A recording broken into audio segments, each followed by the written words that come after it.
एकदम खेडे। SR तडका रेसिपीमध्ये धार्मिक, आध्यात्मिक व रेसिपी यामध्ये तुमचे स्वागत आहे। आज मी तुम्हाला गौराईचे 3 दिवस नैवेद्य कोणते व कोणत्या दिवशी कोणता नैवेद्य दाखवावा हे मी तुम्हाला ह्या व्हिडिओमध्ये सांगणार आहे। 3 दिवसासाठी ह्या गौराई आपल्याकडे आलेल्या असतात। पहिल्या दिवशी गौराईच्या घरात आपण आगमन झाल्यानंतर आरती करून व प्रसाद म्हणून फळे, दूध, पंचामृत म्हणून प्रसाद द्यावा। म्हणजे पहिल्या दिवशी गौराईला आल्यानंतर नैवेद्य म्हणून बाजरीची भाकरी, भाकरीवर भाताची मुदी, मुदीवर दूध, थोडा गूळ व त्यावर तूप आणि भाकरीच्या बाजूला शेपूची भाजी ही अत्यंत महत्त्वाची आहे। भाजीत भाजी ही शेपूची भाजी ही गौराईला खूप आवडते, त्यामुळे शेपूची भाजीचा मान असतो, त्यामुळे शेपूची भाजी ही करणे अत्यंत आवश्यक आहे। अशा प्रकारे पहिल्या दिवशी आगमना दिवशी गौराईचं हे नैवेद्याचे ताट अशा प्रकारे आपण गौराईला नैवेद्य म्हणून दाखवावा व त्या दिवशीच गौराईला आपण उभा करतो।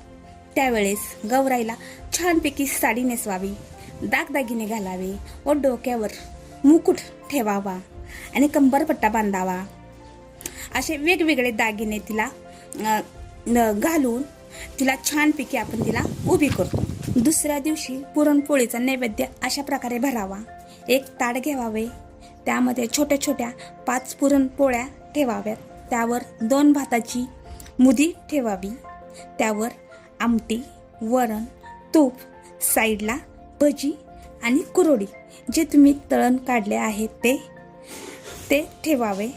अशा प्रकारे पुरणपोळीचे ताट हे भरावे व ते गौराई पुढे ठेवावे आणि त्याचा नैवेद्य दाखवावा।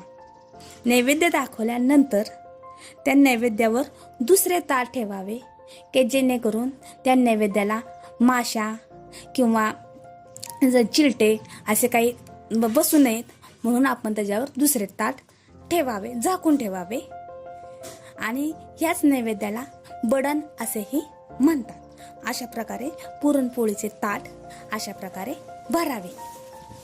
दुसऱ्या दिवशी सकाळी जसे आपण दिवाळीत फराळ करतो, फराळाचे पदार्थ करतो, त्याप्रमाणे गौराई आले म्हणून त्या दिवशी आपण लाडू, करंजा, चकली, शंकरपाळी अशा अनेक प्रकारची तिच्यापुढे आपण ताटे ठेवतो।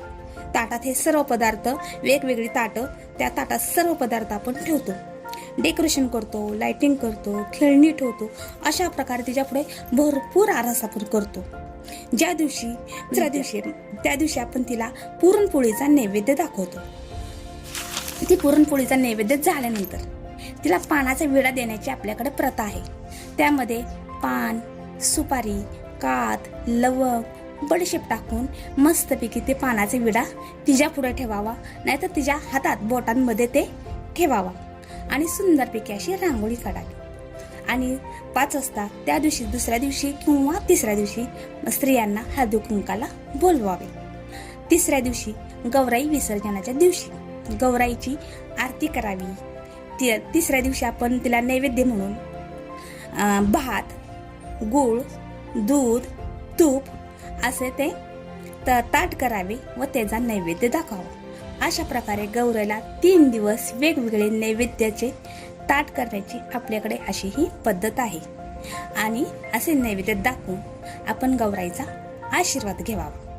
आणि आता लवकरच काही ठिकाणी गौराईचे दोरे घेण्याची पद्धत आहे, तर ते दोरे कसे घ्यायचे याचा मी व्हिडिओ करणार आहे। तर तुम्हाला ही माहिती कशी वाटली ते कमेंट बॉक्समध्ये मला कळवावे आणि नवीन माहिती जर पाहिजे असेल तर मला कमेंट बॉक्समध्ये तसे कळवा। अशी माहिती मी तुम्हाला अवश्य देईन।